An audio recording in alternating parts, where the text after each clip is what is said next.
Today, a 1 ton of carbon, which is traded on the European carbon exchanges, costs euro 50, which used to be 20 euros just about a year ago. Now, if you look at the cost of, or I would say the process of making steel, for every ton of steel that is produced, 2 tons of carbon is produced. Now, if you just add that cost of the carbon, you're adding about 100 euros of cost to the cost of producing steel.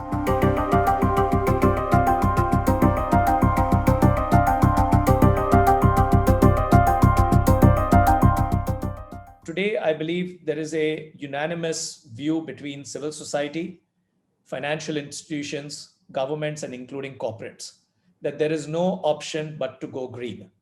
And this is something that is not just a climate agenda, but also becoming an extremely powerful economic agenda.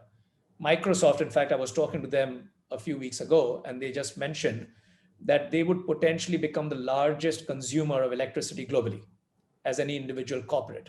And that's largely driven by what digitization is doing to the need for data, centers and all the kind of computing power that and the energy required for that computing power that is required to run all these systems.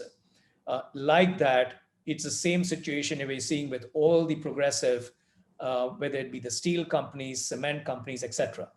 And all of them realize that there is a cost, and the cost over here, which is not being factored in any P&L or balance sheet, is the cost of carbon.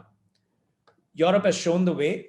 Today, a 1 ton of carbon, which is traded on the European carbon exchanges, costs euro 50, which used to be 20 euros just about a year ago.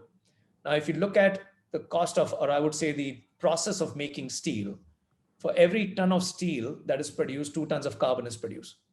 Now, if you just add that cost of the carbon, you're adding about 100 euros of cost to the cost of producing steel. There is a real need in this country, as in most other countries, to start looking at what the carbon cost is and thinking about how do we actually price carbon into the cost of goods and services that we are delivering.